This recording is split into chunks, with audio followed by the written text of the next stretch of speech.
Okay, good morning, everybody, and thanks for joining the Cyber Ireland webinar with Enterprise Ireland and IDA Ireland and Derek Lynn from EMR. We'll just give it another 2 minutes or so for people to still some people registering and starting. So we aim to kick off at about 2 minutes past 11. So if people can just be patient until then. Whilst we're waiting, just a little bit of fun for the seminar as well. You can see my background is very agricultural, so there's a Just Eat voucher of €20 for the first person to submit through the event Q&A chat. The exact location for my event, I'll give the exact location for my background.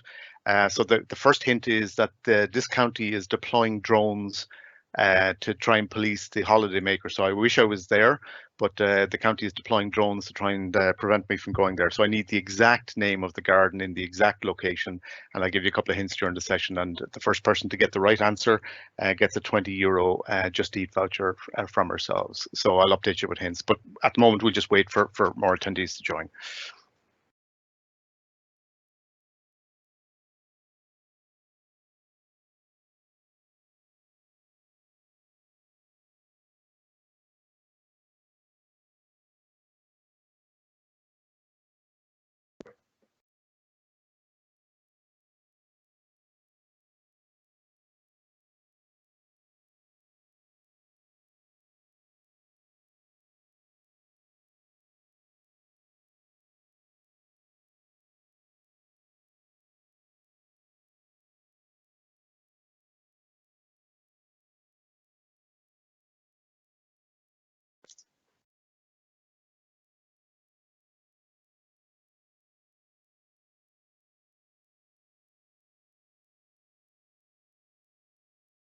Okay, let's kick off then. So good morning, everybody. My name is Pat Larkin. I'm CEO of Ward Solutions, and I'm a board member of Cyber Ireland. So the event this morning is targeted at Cyber Ireland members with very generous input from Enterprise Ireland and IDA. And I suppose as an Enterprise Ireland client, we've experience of obviously accessing a lot of the schemes and supports over the years. And I thought it'd be very useful that, and from talking to Cyber Ireland members, we thought it'd be very useful to run an event to provide an overview of the schemes, both COVID related and specifically then more generally business related to the Cyber Ireland community for both Enterprise Ireland clients and IDA clients. Just some positioning. We've got a number of attendees. This is an overview of all the schemes, so we won't have a lot of time to go into specific detail on the individual schemes. But I suppose if you have any questions, you can keep them till the end, and we'll try and answer the questions as best we can. And then the advice always is talk to your DA or your project exec if you're an Enterprise Ireland client, or an IDA client to get updates. Session has been recorded and will be made available to you afterwards.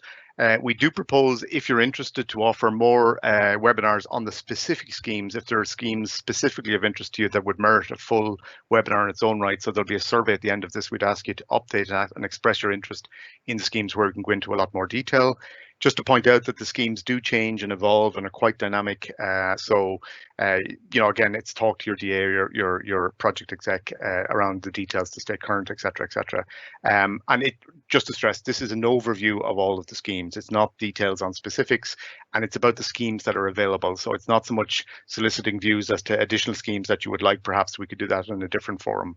So I'm going to kick off. We have some great presenters, obviously, from Enterprise Ireland and from IDA. So just a summary, we've got David Byrne, Manager, Electronics Communication Department, who will be kicking off.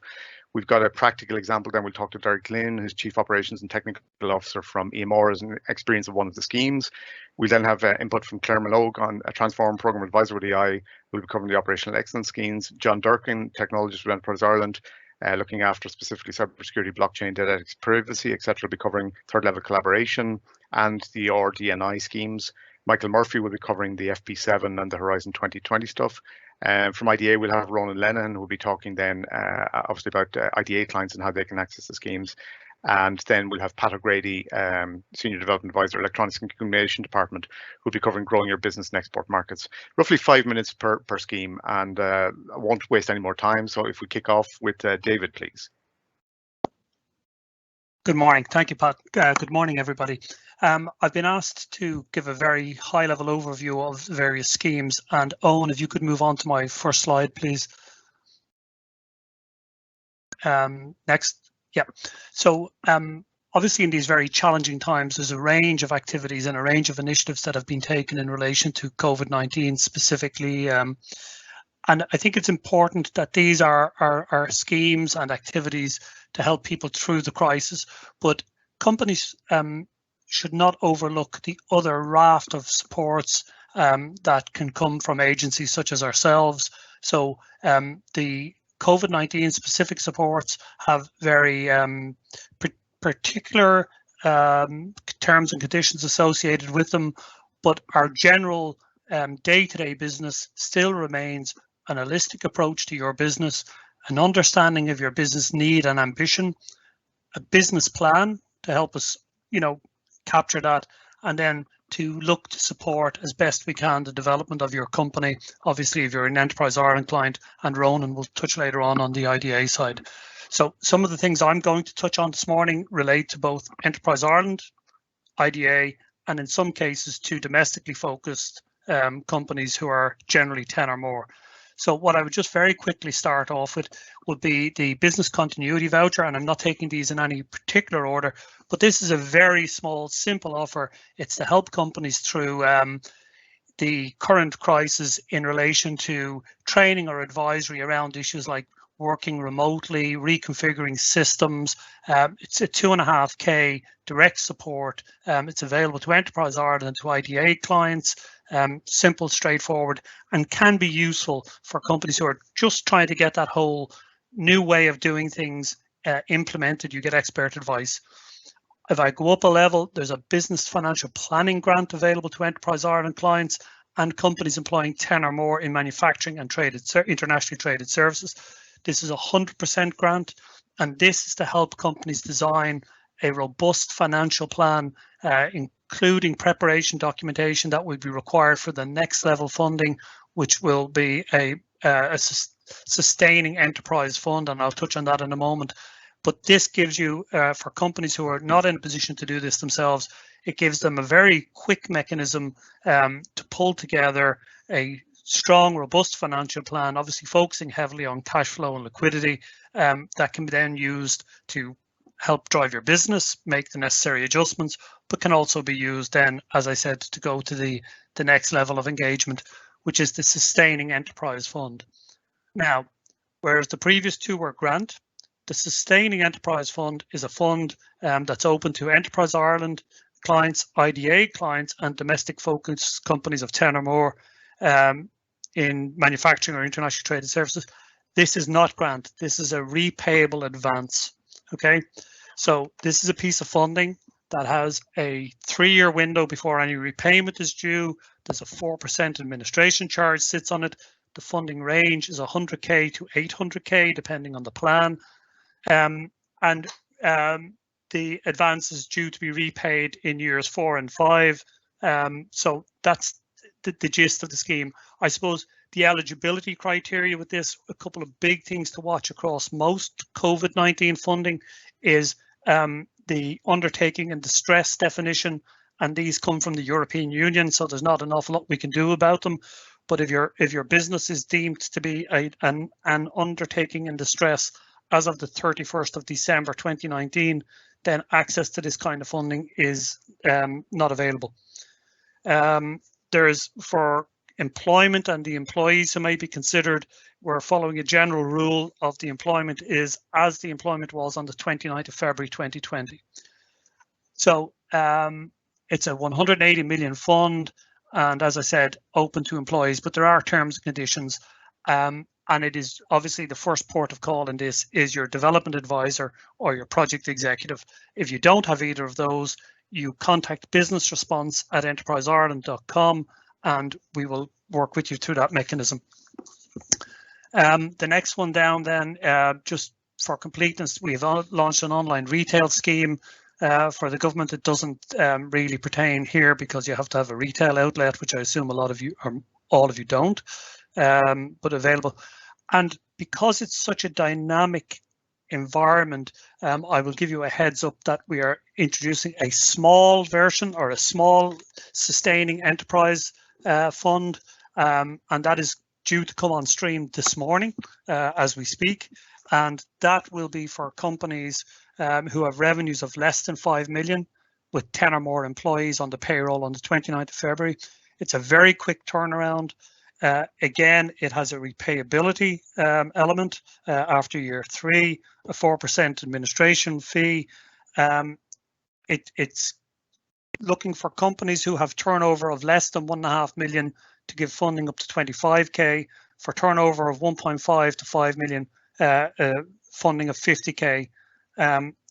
If you are an undertaking in distress, as of the end of last year, you're not eligible. The undertaking in distress definition under the European Union regulations is an undertaking that has accumulated losses that are greater than 50% of shareholder funds. And if you're taking that as a guide, that shows you whether you're in or out, but certainly it's worth having a conversation around those, because in some cases things like CLNs, convertible loan notes, will be eligible to be counted in on shareholder funds. So don't just close that book without having a conversation with EI, your development advisor, or IDA, or the relevant party. We also are launching in a soft launch a separate support for HPSUs, high potential startup companies, and that will have similar details to what I just outlined for the small EF fund, SEF fund, but will be particularly for HPSUs that have been funded by Enterprise Ireland. Outside of those EI administered funds, there are a range of other supports that people should be aware of. There's the short time work support that is run by Employment and Social Protection, and it's a job seekers benefit that if you have staff who are laid off work for a number of days to a short-term working pattern, then they can get payment for the other. Say if they work 3 and are off 2, they can get payment for 2 days. The big one to draw attention to, if you haven't already engaged with it, is the Revenue's temporary wage subsidy. This is a facility that allows funding for workers who are kept on board. The subsidy will change on the 4th of May. It'll move to a new system based on previous net pay. But right now it's up to 410 for each qualifying employee, but that's due to change, as I say, next week. I think the big things on this is the employer has to pay it and is then reimbursed the amounts from Revenue. And the reimbursement, according to Revenue, will be made within 2 working days. So it's a fairly rapid turnaround. There's the COVID-19 microfinance offer for any business that is a sole trader or a partnership or limited company with less than 10 employees and less than an annual turnover of up to 2 million. And they're giving out loans of 5 to 50k, typically 3-year terms. I think I glossed over the rapid response for research and innovation. I did, apologies. On the rapid response for research and innovation, this is a fund that is managed by Science Foundation Ireland, and it's for projects, funding for projects that pertain to COVID-19 solutions. So things like contact tracing, data analytics, impact and effectiveness of control and migration, essential behaviors and self-isolation, along with another host of pharmacological type activities, are all welcome under the SFI scheme, with the exception that as of the 1st of May, so tomorrow, Friday, they're going to pause for new submissions while they carry out the evaluation of what's in front of them. But that is a significant fund of over 50 million that is there for people who have activities that are classed as COVID-19 responses and can be funded in that mechanism. The temporary wage subsidy we've dealt with, the COVID-19 from microfinance, the credit guarantee scheme. This is from the Strategic Banking Corporation of Ireland, so SBCI, and again, this is going to SBCI and engaging with them, and then the cash drawdown comes from essentially the pillar banks, AIB, Bank of Ireland, and Ulster Bank, and the scheme is geared for SMEs. It's got facilities of up to from 10k to 1 million, and term loans are 7 years. it's still the banks making their decision on their criteria, but SBCI underwrites a significant element of the loan. The same is true for working capital loan scheme. The loans are made available through the pillar banks. The loan amounts are 25k to 1.5 million. Again, state aid rules and regulations apply, but there's a maximum interest rate of 4% on loans, unsecured loans up to 500k. The loan amount is dependent on the loan purpose, and really you're looking at working capital requirements and so on. Again, you cannot be an undertaking in difficulty to avail of those, but it is available to SMEs and small mid caps up to 500 people. Not on the slide, but worth mentioning, and it's just a heads up that the SBCI intend to relaunch their future growth loan scheme, and this is loan amounts up to from 100k up to 3 mil. We understand that will be coming on stream in the next couple of weeks. I can't guarantee that that's the case, but that's my understanding. The loan terms on that are up to 10 years, and again, it's for a range of investments based on a plan and need.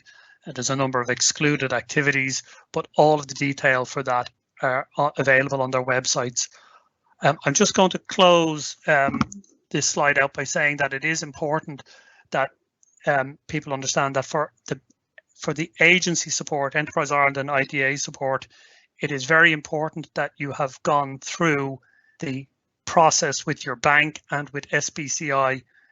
These COVID-19 funds are to address a market gap. So in engaging with you on any of the significant funds, we would be expecting to hear that you've engaged with SBCI, you've gone to your own bank, and typically, again, we don't, in the larger funding mechanisms, we don't typically take the role of sole funder. We're looking for funding from ourselves, from the company or its promoters, and or an external body.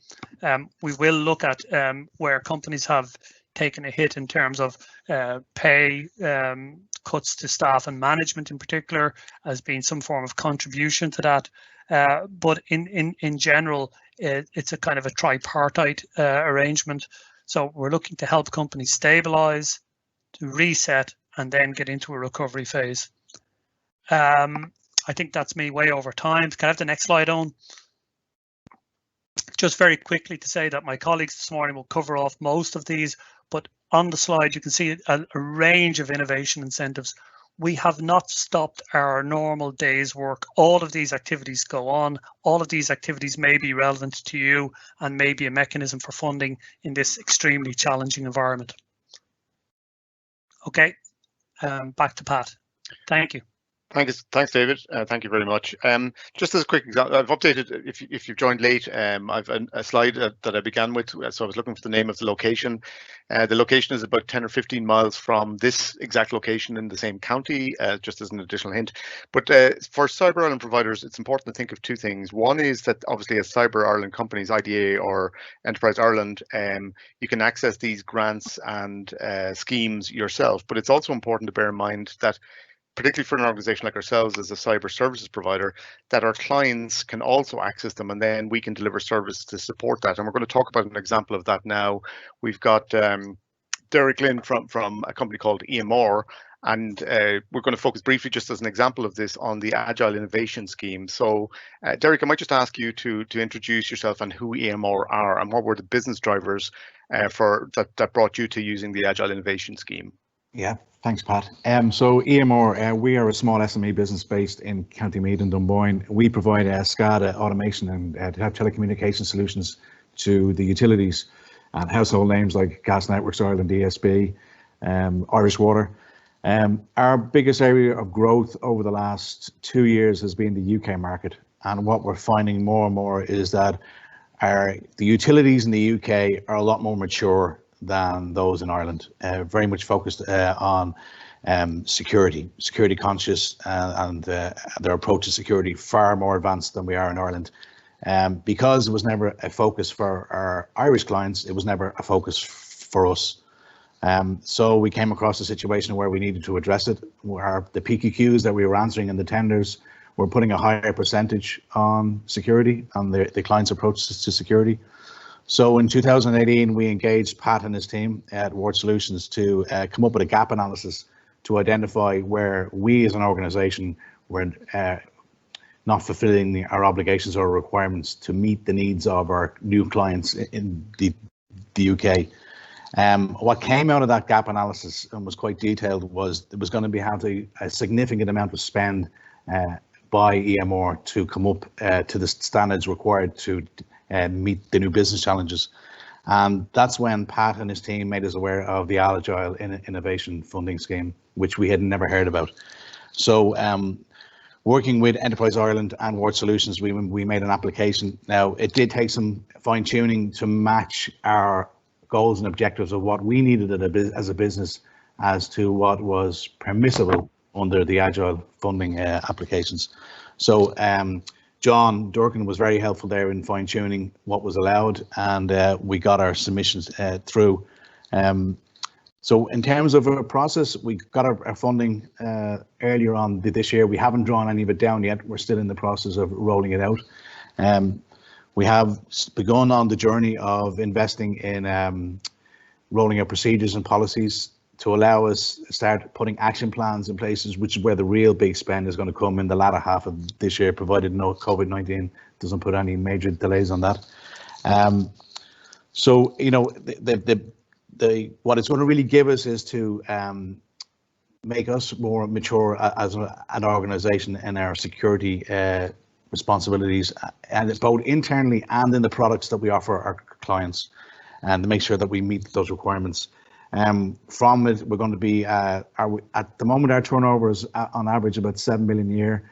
Our goal over the next 2 years is to bring that between 10 and 12 million, purely on the back of this investment, where we're going to be hiring additional IT engineers, which typically all our IT is outsourced. So now we're looking at bringing that in and building our own competence and capability, and also bringing on board IT security engineers.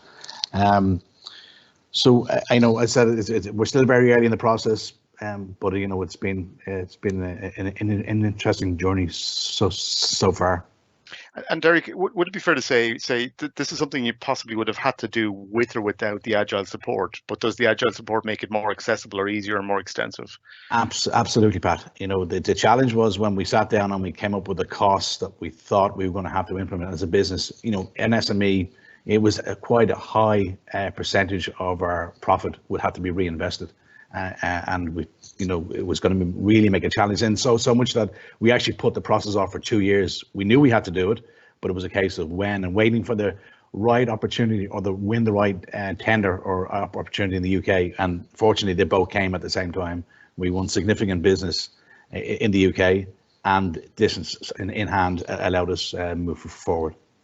And any lessons learned looking back with some of the scars on your back in terms of, you know, working through the process and stuff, any kind of lessons learned that you do differently around the support or the scheme or anything like that? Yeah, I probably would have engaged, rather than just filling in forms and sending them over the fence to Enterprise Ireland, I probably would have engaged closer to actually fine tune the submissions, because I think there was a lot of to and fro, backwards and forwards. The other thing probably we need to get better at is, although we were told a verbal that we had the funding, we didn't want to spend anything until we had it in writing, and that took a little bit of time. Brilliant. Look, I appreciate that, Derek. Thanks very much. Okay. And I think it's key to make the point to Cyber Ireland members that, as I said, this supports are accessible to yourselves directly, but they're also accessible potentially to your clients, assuming your clients are Enterprise Ireland or IDA clients, etc. And ultimately, then it's a synergistic relationship for organisations like ourselves to advance our clients' objectives, and in the meantime, perhaps get project work with our clients. Supported by these types of schemes. Thanks, Derek. Really appreciate that. Next up, we got Claire Mallogue from Enterprise Ireland to deal with the operational excellence schemes. Claire. Okay. Thanks. If you could just move the slide on, please. Good morning, everybody. I'm going to talk about some of the new and existing supports that we have for operations. Most of what I'm going to speak about is relevant to both Enterprise Ireland clients and to IDA clients. Again, there is fuller detail on both websites, or do talk to your DA or your project executive if you need further details around these schemes. I suppose the first one David spoke about earlier, so I'm not going to go into too much detail around that, other than to mention it is a new support that we have brought in to support companies access advice and training in relation to operating safely and effectively during COVID-19. The benefits of this support is that it is 100% funded. We've also done a lot to support clients in terms of accessing specialist advice and training, and have got our processes down to this being a company who applies for this should expect a one-day turnaround. So it is quite fast in terms of being able to access. In terms of other supports that we have, after that, we have a range of supports to help companies look at transformation of their operations. So starting with our Lean Start support, I suppose the purpose of this really is it can be used to define a roadmap for operational or organizational innovation. It can also be used to focus on a specific project. The value of the support to companies is 5,000. It's an 80% grant, and the eligible costs are accessing external advice in relation to improving operations and organizational innovation. The next offer we have is the Lean Plus offer. We've recently made amendments to this offer in that companies can access this offer up to 3 times consecutively.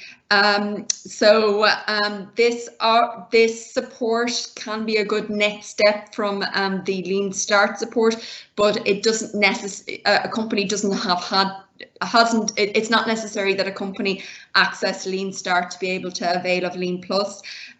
So it can be a follow-on from Start. It can focus on a specific project to improve operations within the organization, or it can focus on a program that is laying the groundwork for further organizational transformation.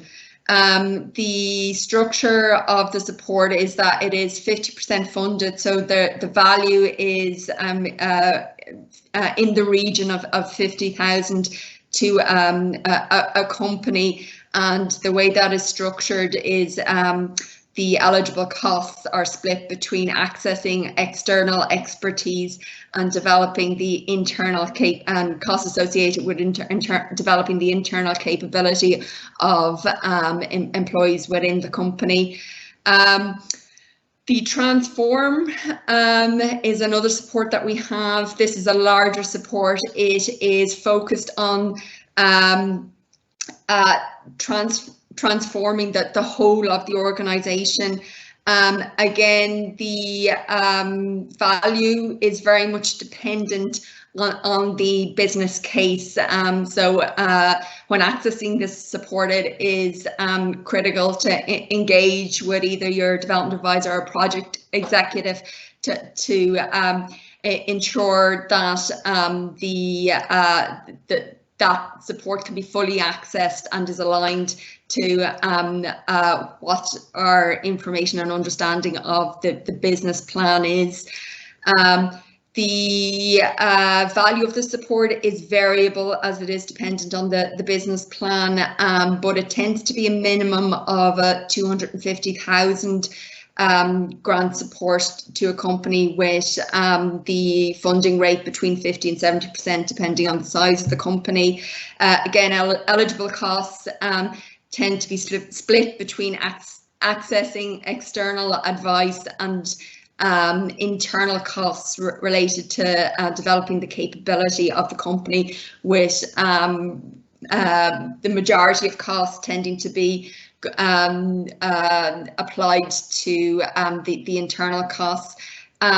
Next slide there, please.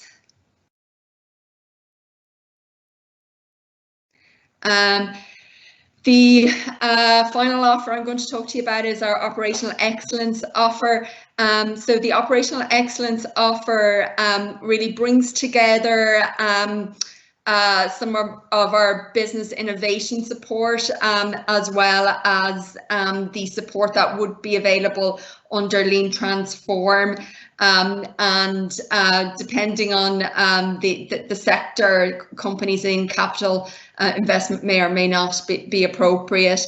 So the purpose of this support is to support innovation in operations and organizational innovation. So again, the value of the support is very much dependent on the company's business plan, and we look to engage with companies around their business plan, the business innovation project, and then there is training support available around that business innovation. Again, roughly speaking, the value is 250,000 upwards, and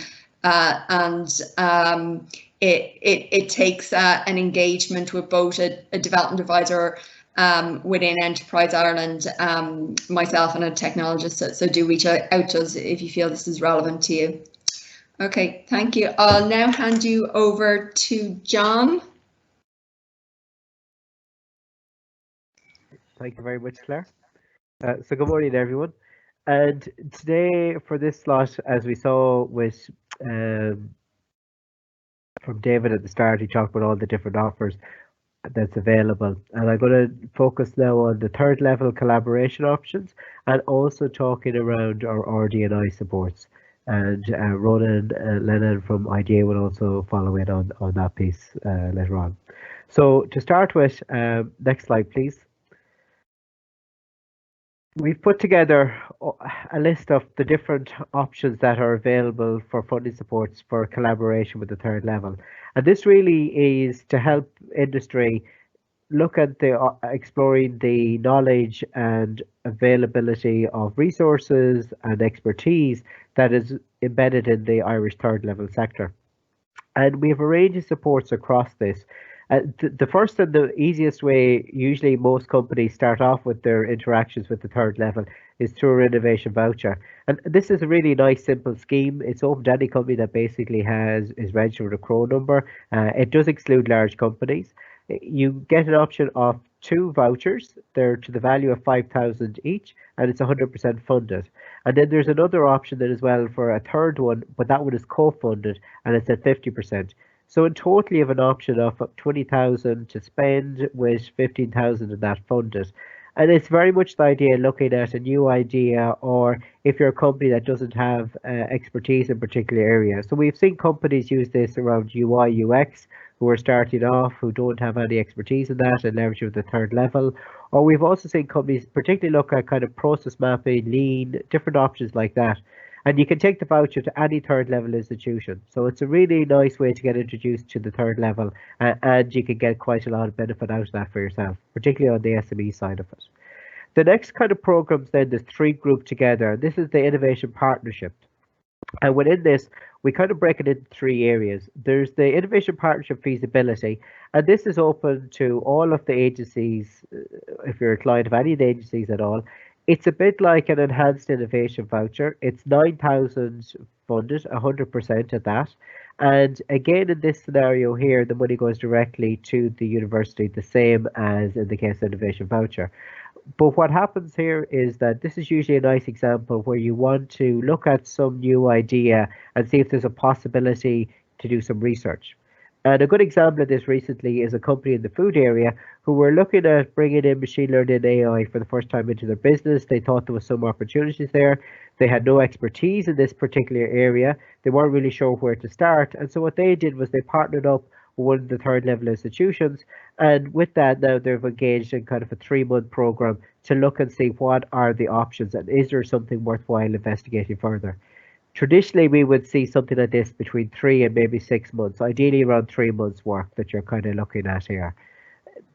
Following on then normally from the feasibility then is that we then have the innovation partnership itself, and there's 2 formats to this.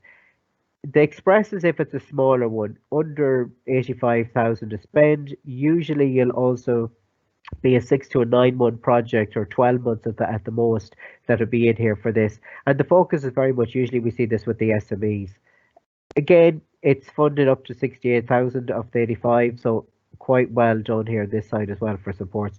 And this can be where you would take on something from your feasibility that you said, look, there is something of interest here and I want to partner up and do further research with the third level institute. And then I suppose the larger one is the innovation partnership itself. And this one, normally the funding is supported up to 200k, and you can see there the different rules around it. If you're a small company and you're doing industrial research, which we classify as, I suppose, more leading edge research or something new, experimental tends to be more something that's already there and you're doing a tweak on existing knowledge.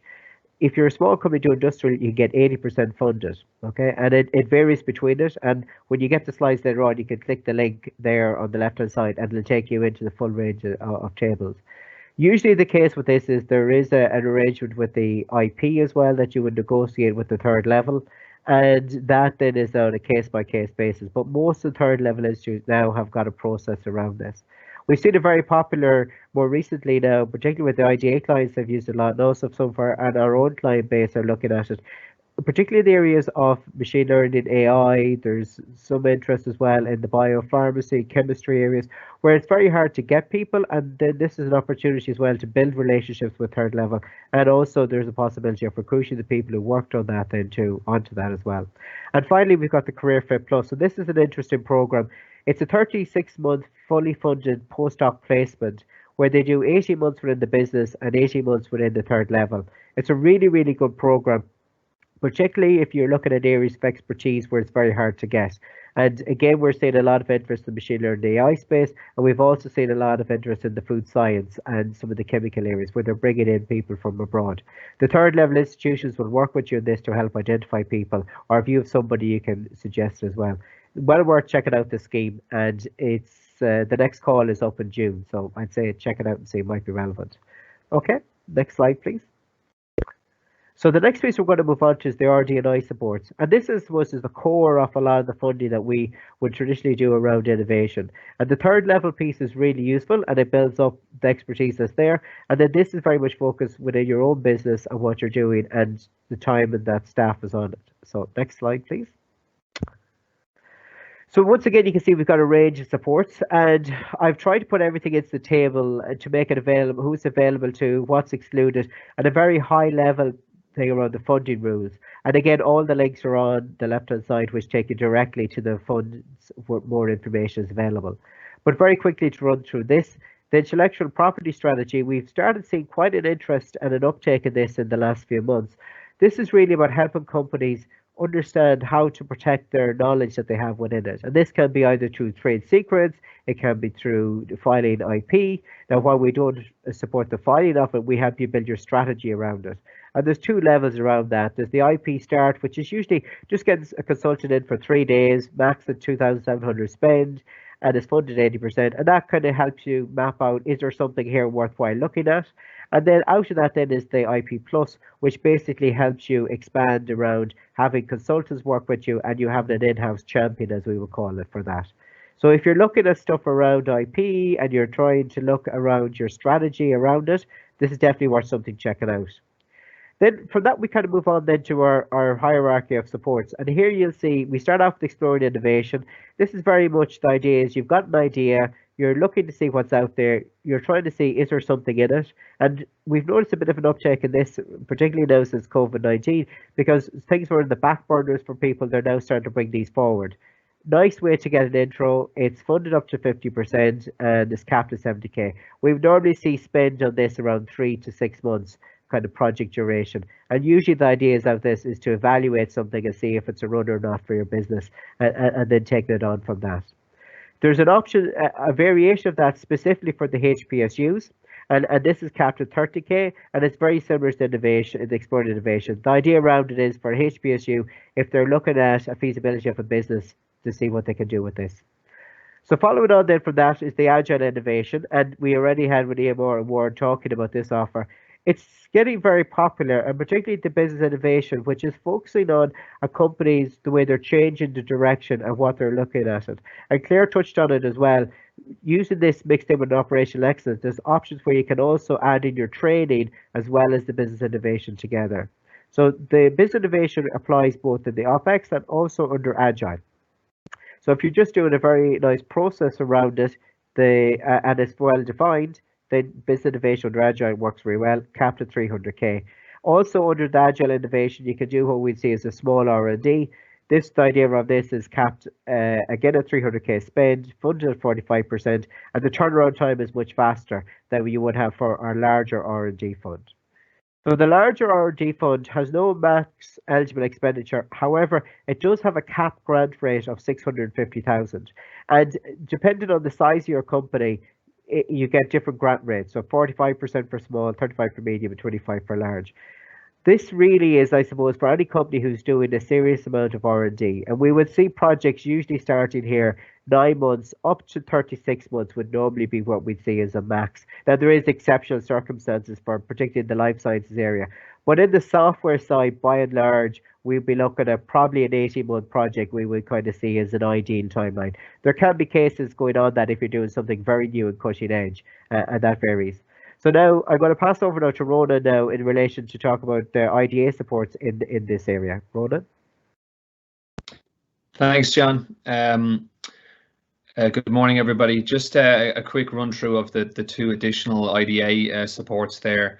And in general, I suppose IDA we'd be supporting for some larger scale projects. So the feasibility study that's mentioned there. So the aim of the technical feasibility grant is to support the cost of a company to undertake a detailed technical pre-study. So the idea behind this is that you can assess the feasibility of a full-scale R&D. So it's a really useful mechanism for companies that maybe haven't done full-scale R&Ds in Ireland. The grant intensity is quite high on it, so you can get up to 50% of eligible expenditure, and that caps out at 250k. Typically, these type of projects run for 12 months, and in terms of the costs that can be covered, it includes salaries, overheads, consultancy costs, materials incurred in Ireland. And again, for something like this, the turnaround time is quicker than a full-scale R&D, where it's internally assessed by IDA's internal technologist, and the turnaround time between first contact with your project executive to completion can be as short as 6 to 8 weeks. So that's a very useful mechanism that we find that companies are using to kind of to assess whether they can kind of complete the full scale R&D. And then moving on to the R&D grant itself. So it's aimed at larger multi-year projects. The maximum grant percentage on this is actually 25%, but typically we see a grant intensity of anywhere between 8 and 15. Now that depends on the level of risk involved in the project, the scale of the project, the scope of the project, the level of innovation, which is assessed by an independent technical assessor, the commercial benefits, and I suppose the overall economic impact of the R&D in Ireland. That can be used in parallel with revenues 25% tax, say R&D incentive. So that when you apply the grant and the incentive, it does considerably reduce costs for full scale R&D projects. And the areas that it covers can be in manufacturing process development, and I suppose more interesting for this call, the people on this call, would be around product development and services innovations. And again, similar to the feasibility, the eligible expenditures, salaries, overheads, consultancy costs. If you're collaborating with a third level research institute, be it an SFI centre or technology gateway, that can be part covered by the program as well. So I suppose the IDA's offering, these are not new. These are traditional IDA offerings, but at the moment, we would welcome any engagement around both of these programs, given that it's a challenging time, and if these programs, or access to these programs, can support and sustain employment, or potentially via feasibility, position the site well for a full-scale R&D, we'd welcome to engage with you on that. So I think that's just to cover off that. I'll pass on to Michael Murphy from Enterprise Ireland to look at the H2020 supports. Thank you. Hi, yeah, next slide, please. So first of all, I guess, why look at European programs in the first place? And there are various reasons. High-end training, you're working with Europe's leading researchers, and your staff, you will get trained up in that process. Contacts, building your international peer network. Reference clients, it's quite easy in a European program, if you start mixing around, that you get involved with the likes of Fraunhofer or Airbus or TNO or Thales or whoever. So these can be great reference clients for the future. As a means to identify and recruit new staff, again, you're working with excellent researchers and they could become your employees. Internationalization, it obviously helps with that, and that's correlated with business success. And finally, and not least, is the funding for what you plan to do anyway, and that's the best way to use European funds. If there's something that you plan to do anyway, then yeah, the EC can fund you to do that. It's not an easy thing to get, but if you can get it, the rewards are high. Next slide, please. So I'm going to focus first of all on secure societies, which is part of Horizon 2020, and in particular the digital security pillar of secure societies. As you can see, the call budget is almost 70 million euros, and the deadline is the 27th of August. One thing to bear in mind, that's 4 months away. It might seem a lot. Trust me, it isn't. If you want to play this game, you really need to move fast. Next slide, please. I'm going to go through a few of the topics. So let me talk about, first of all, intelligence security and privacy management. It has an overall budget of 38 million and it's split into 4 separate topics. Topic A deals with dynamic governance, risk management and compliance. You'll see the letters IA there. It's an innovation action. There are 2 things about innovation actions. One is that they're close to market, and the second thing is that they're funded at 70% plus a 25% flat rate overhead on top of that. The budget is 2 to 5 million. Typically, applicants almost always apply for the higher amount where you have a range like that. Moving on, and I've included a snippet there for you to read later. And then if you want more details, then there are links provided that can give you full details, and you can then decide if you want to take further steps. The second topic then is cyber threat information. Sorry, just go back 1 sec, please.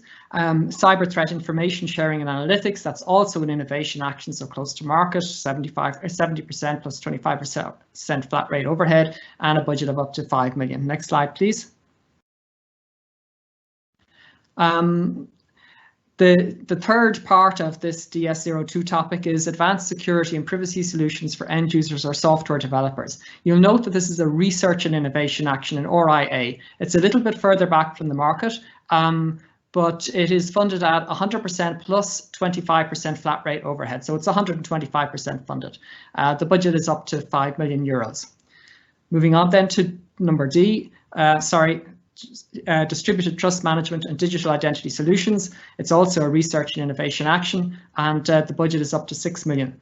Note the link at the bottom of the page at which you can find more details if you're interested.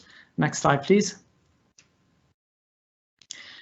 This is DS03, digital security and privacy for citizens and small and medium enterprises and micro enterprises. It has an overall budget of 10.8 million euros.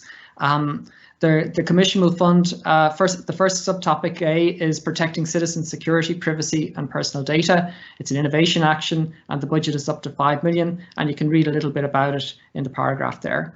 Moving on to small and medium-sized enterprises and micro enterprises, defenders of security, privacy and personal data protection, another IA and a budget of up to 4 million. And again, you can find more details on that in the slide and then at the link below. Next slide, please. The final topic that I wanted to highlight in digital security is the cybersecurity in the electrical power and energy system, an armour against cyber and privacy attacks and data breaches. And this has an overall budget of 20 million. It's its own topic. It doesn't have lesser topics within it. And yeah, the budget per topic is 6 to 8 million. So realistically, the Commission is going to fund 2 to 3 of these. I think this is comparatively potentially an attractive area if you're already in this area, because yeah, it's somewhat niche and the competition may be less. And again, you can find full details at the link provided. Next slide, please. Now I'm going to go on to the European Defence Industry Development Programme. I provided full links there, so you can go on those and explore. The point I want to highlight in this slide is that the submission deadline has been set to the 1st of December 2020, and so there is some time to prepare for that if you're interested. Next slide, please. I picked out 3 areas that might interest this group. I'm going to move down to the middle of the slide and just, I won't deal with the acronyms, which are pretty horrible, but a software-defined network for defence use, including the development of products and technologies, and also easily deployable and interconnected cyber toolbox for defence use. And finally, one which isn't directly related to cybersecurity, but I thought might interest this audience, is defence technologies supported by artificial intelligence. You can see the 3 links that will provide you with more details there. This is a new program, so you definitely need to contact me if you want to address this kind of area. Next slide, please. So next steps are, first of all, please explore the full topic text if you're interested at the links provided. And after that, if you want, we can discuss further. You have my contact details. Also, if your interest in security range more broadly, and not just cybersecurity, then you might like to join the Irish Security Research Network as well. And that way you'll be kept up to date about opportunities at the European level. And now I'll pass you on to Pat O'Grady, who will talk about export markets. Good afternoon. I'm sorry, good morning. Next slide, please, Owen.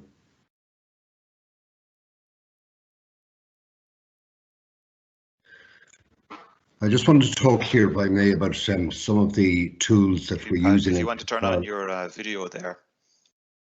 Yeah, I just wanted to talk here, if I may, about some of the tools that we use in Enterprise Ireland to assist your company to develop in overseas markets.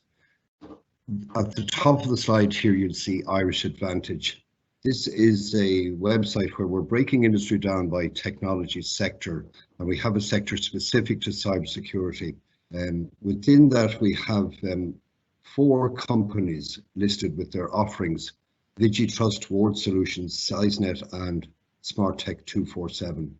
I pick out 2 of them in no particular order: Ward Solutions and also SeisNet, where they're able to promote the security operations center that they're offering to clients in various overseas markets. This is used both by these companies and also by our team of 170 market advisors in our 40 offices overseas. Beneath that, you'll see Global Ambition. This is where we're putting out stories that are current about what is happening within Irish industry, in particular in this instance in the cybersecurity sector. So on the 1st of April, we published a feature particularly relating to how companies and organizations, colleges, universities and so on might protect people that are using their networks in the current environment, as in working or studying from home. We featured 5 companies in this area: CWSI, Cyber Risk Aware, Cytorius and EdgeScan, and also Titan HQ. I particularly referenced Titan HQ, where 2 of our overseas offices are currently working with them to assist them to grow their market for students who are studying remotely from home, to make sure that what the students are studying or what they should be studying is only what they see, not, for example, being able to, in the Western United States, to see what special offers there might be on at the current time in Dunkin' Donuts or Papa John's. It's not what they're meant to be studying. Our market research centre is by far the largest single source of technical and market information relating to products and product opportunities in the country. And I would strongly encourage people to make a use of this service. This is a service where people can, up to now, would have been able to visit our head office in Dublin or any of our network of regional offices in Ireland and view research reports that are of interest to them and specific to the sector in which they want to expand their business.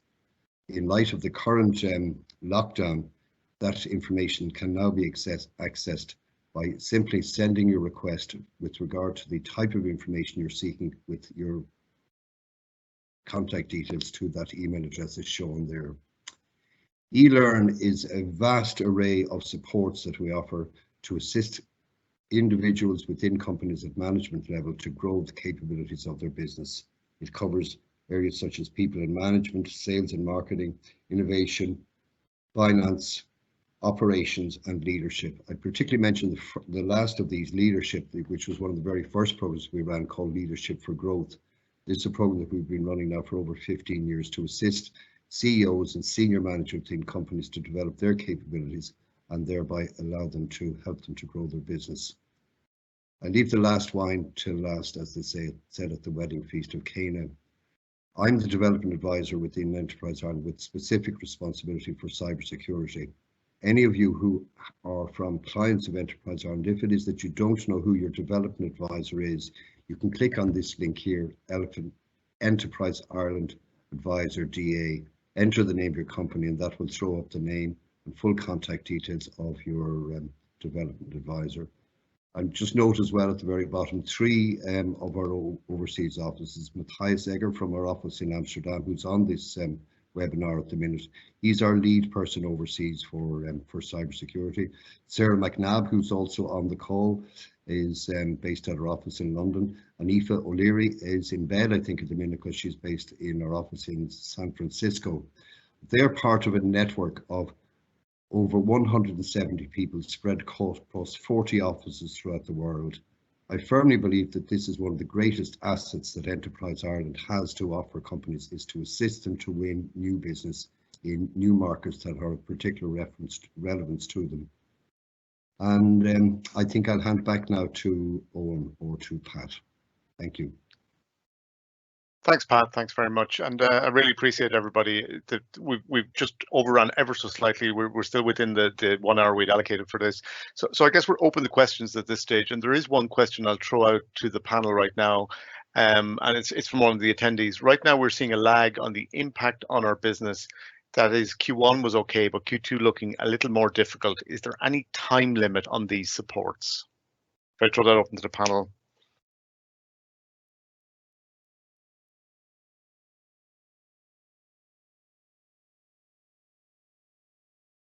David, is it something you want to take? Sorry, I had it on mute. Apologies. Yeah, no problem. Speaking away to myself. Sorry, apologies. From the Enterprise Ireland perspective, the COVID-19 supports that I highlighted are expected to be in place until year end. However, the range of other supports that were discussed by my colleagues are part of our permanent day-to-day business. They are there all the time. Okay. Okay, I have just a question, and it's a general question. I appreciate there's lots of specifics around individual company circumstances. But if I'm a cybersecurity company, services or product, doesn't matter, and I say I'm focused on what is currently a distressed market segment, tourism, hospitality, travel, something like that, and I want to access new segments of the market, e.g. telco, ITES, etc. What would you suggest I look at right now? What sort of schemes would you suggest I would look at right now that might be of benefit to me? If I'll take first stab at this. I think if you're looking to pivot, then we've got to know what it is you want to pivot into. So you're obviously going to need to either know or get to know very quickly that sector or subsector or niche. So you're going to have to require some sense of the market potential, your ability to capture some sustainable competitive advantage, where your end markets might be. And we can work with you across all of that, as Pat O'Grady referenced, in terms of our MRC and our overseas network, introducing you to advisors and pathfinders in markets who can give you market insight And similarly, if there are processes and technologies that need to be onboarded at the company level, you have everything that was mentioned by Claire around the whole OpEx lean and right through our innovation supports. So it's not going to be a simple one thing to get out of a distressed sector. You're looking to reset, and I think that takes a considerable piece of work, but we are very happy to go on that journey with you and to try and understand how we can best put our shoulder to the wheel on that. Okay, and let's say just one more scenario. Let's say I'm a good, reasonably viable cybersecurity business.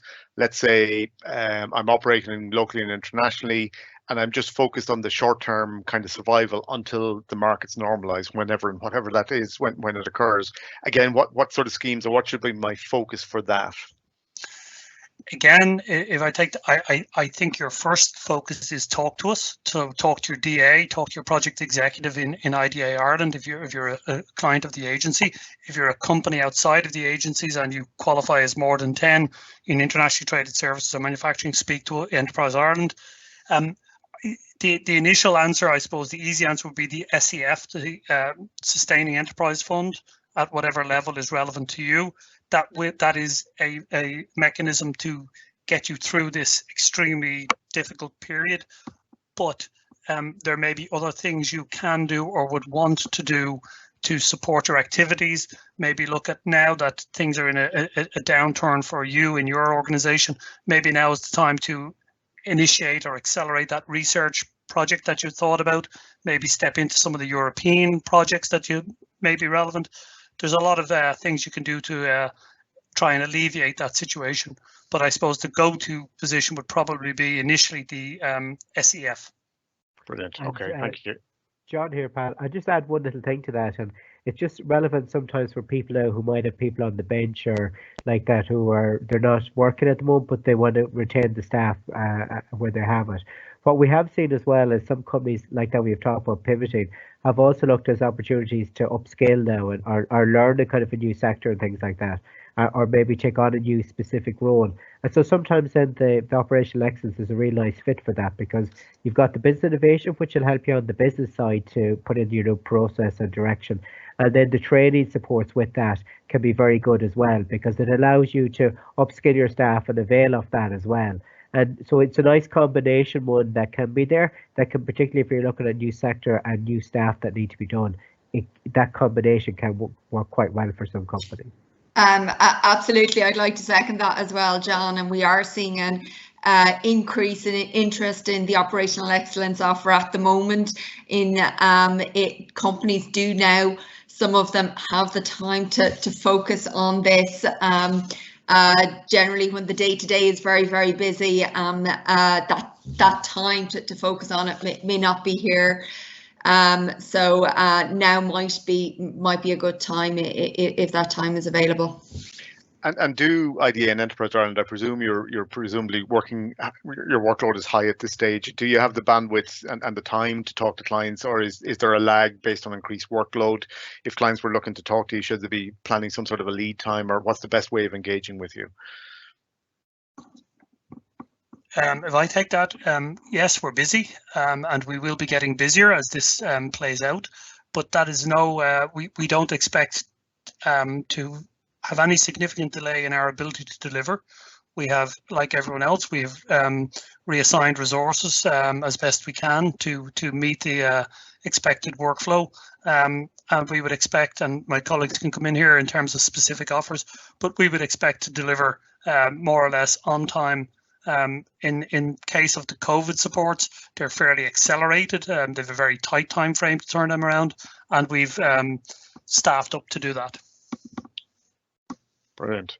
Just from my own experience and just advice to members, I think in the past we were guilty of chasing the money and not looking at the business objective or need. So I think it's really important that businesses look and see what it is they want or need to do, and then try and talk to your DA about getting supports to do it, not to get kind of blindsided by the pots of money that seem available and ended up doing stuff to get the money that isn't on your strategic roadmap. So I think that's really important. And I know from our experience, we're talking to Enterprise Ireland now, I know from our experience, the conversations with the DA are really worthwhile. That we've got some really good insight from the likes of Ray and John who are RDAs in terms of where to focus around strategic investment bank funding, other schemes, etc. as well, which is very, very helpful. And I think to echo what Derek said, you know, it's talk and explore rather than just filling out a form and submitting it and then going through a whole load of tennis.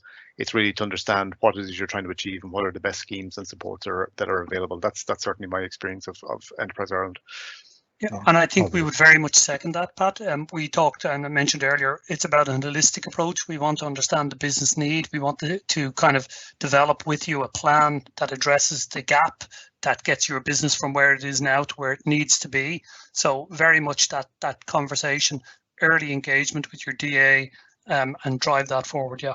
Yeah, and similarly, I presume on the IDA side, obviously engagement with your DA or your project exec, and I know there's collaboration between yourselves and IDA around administering some of the schemes. So it presumably is the same process running from an IDA perspective, is it? Yes, Pat. So yes, it's the same process, and I suppose just to your point around the speed of delivery and decision making, we're still working off the same cycles. We're still fully operational. So again, it kind of, if any of these supports are on the table, that you should kind of contact your project executive, build in a timeline of around when you can get a decision done and when you can get the project started. Just 2 points actually around what was mentioned around if you are pivoting and looking at new business sectors, there are a couple of offerings there where you can either go through a kind of a mentorship program where you can speak to somebody who would have specific expertise in the area you're looking to move into, and then there's also an international marketing program as well that's available for IDA clients where you can look at opening up new products, new markets, new business sections. So that's something that could be of use to companies at the moment. Brilliant. Well, look, I think we're just 5 minutes over, but I thought that was fantastic, and thank you very much for the challenge of obviously getting all those schemes into an hour, which I think was incredible in its own right. So I'd like to thank everybody. I'd like to thank David, Claire, John, Michael, Pat, and Derek very, very much for all their input. As we said at the beginning, if there are areas of interest, specific schemes that are of area of interest, we would like to organise follow-on webinars. So we would really appreciate if people would follow up and complete the survey that Owen has posted in the event Q&A. And so if there's specific themes or topics that you want to explore in detail, then I think everybody's happy to do more of these, but we just need your input into what that is. Just some basic housekeeping. So my last background picture, Dahi Power from Enterprise Ireland has correctly guessed that this was Coldclaw Wall Gardens in Tintern in Wexford, somewhere that I'll be rapidly going to once the restrictions are lifted, but a beautiful spot. So a Just Eat voucher to Dahi, thank you very much. And just next slide on, just to follow up then obviously in terms of Cyber Ireland. So a couple of things that are happening. There's the South chapter meeting that'll be a webinar, obviously following on from the last physical event a couple of months ago on the 5th of May, and so anyone in that chapter, we would ask them to engage and to attend that and to register for it and attend it. So it's focusing on reopening and facing the security challenges. Next slide on. Obviously, then there's the COVID-19 threat landscape webinar on Tuesday, the 12th of May at 11 a.m. And again, we would ask people to register for that and attend that. There's a high-powered panel there of Brian Honan, Richard Brown, Owen Carroll, and John Falker. And I think there's one more on, isn't there? And then obviously the 0 days capture the flag on Wednesday, 29th of April. So again, that's with Technology Ireland and SkillNet. So again, three events coming up. So thank you very much for your time. Apologies, we ran over by 5 minutes, but we've covered an incredible amount. And we would really appreciate and thank once again our speakers for their insights and input. And we would really appreciate if you would fill in the survey afterwards. We will be making the slides and the recording available to everybody that registered. And Owen has posted obviously the profile of the speakers in the live event Q&A as well. So thank you very much for your time. Apologies we ran over by 10 minutes, but I think it's been incredibly useful and phenomenally useful. So thank you to all the speakers and thank you for your time. And take care and be safe, everybody.